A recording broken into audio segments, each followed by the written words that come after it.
Perhaps we'll be seeing more of plastics than fish in the ocean. Most of the waste that we generate finally ends up into the oceans.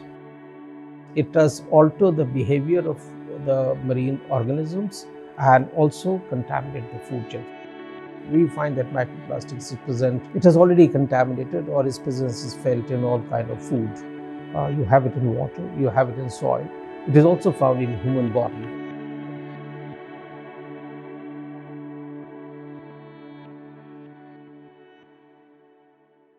Marine litter, classically, in terms of definition, it will be all solids that are disposed of into the ocean by human beings or along coastline, that gets released into the coastline and finally ends up into the ocean.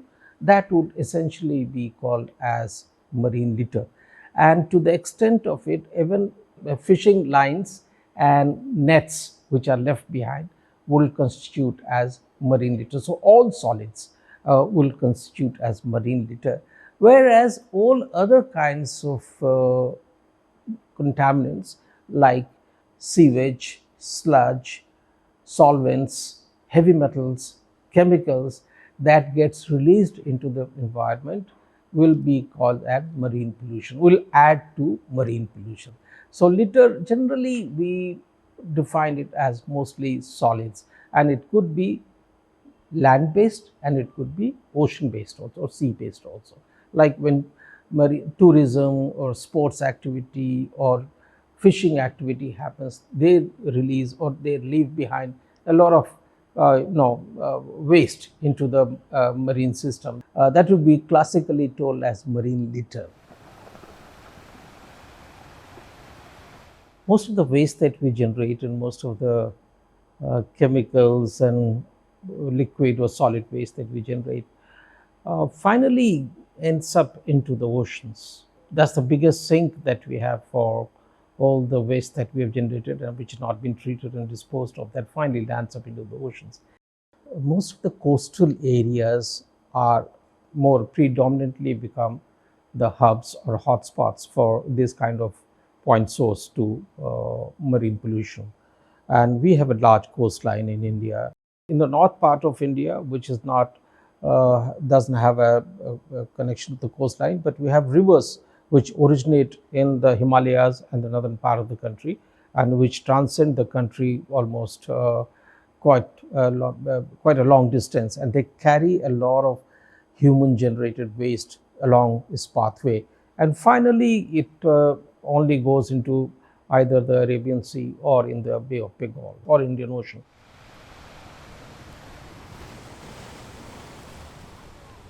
Constituents of marine pollution are far too diverse. I think some of the important ones that I would like to point out could be wastewater, and in most countries what the data suggests that about 70 to 80% of the wastewater or poorly treated wastewater is released into the rivers and other systems that we have, finally landing up into the ocean. The wastewater will also include industrial wastewater.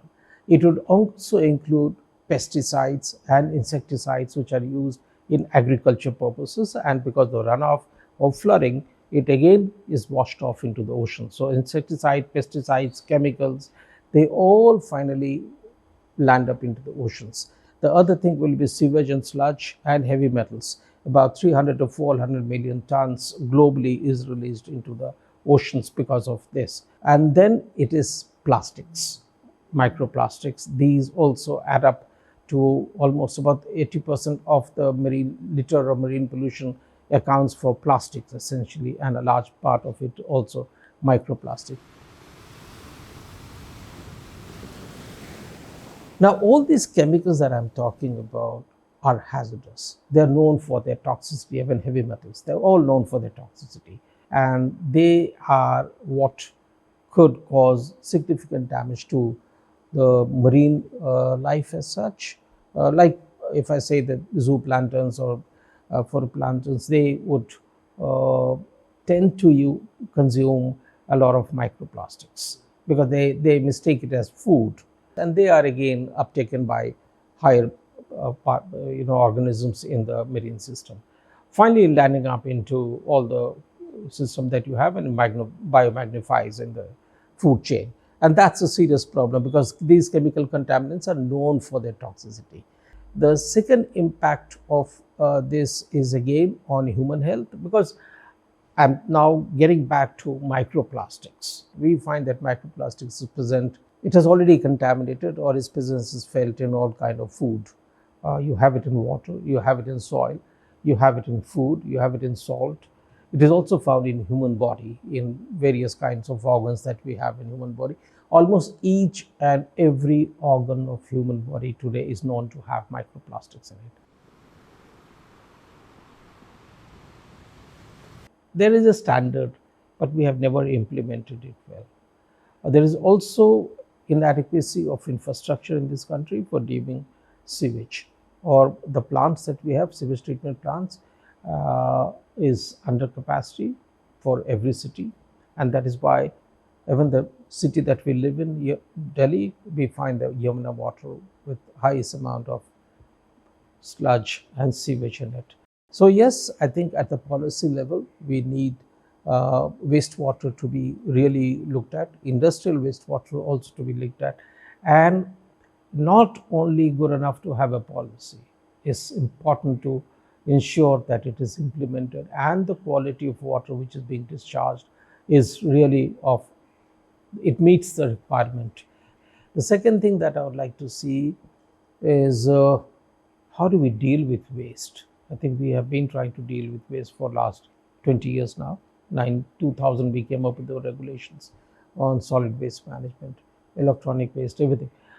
We haven't been able to address the waste issues as of now also. We need to start implementing it better. We have had a regulation now.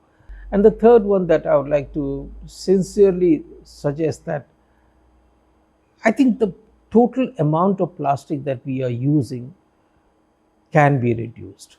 We can certainly minimize the waste that we generate much more effectively.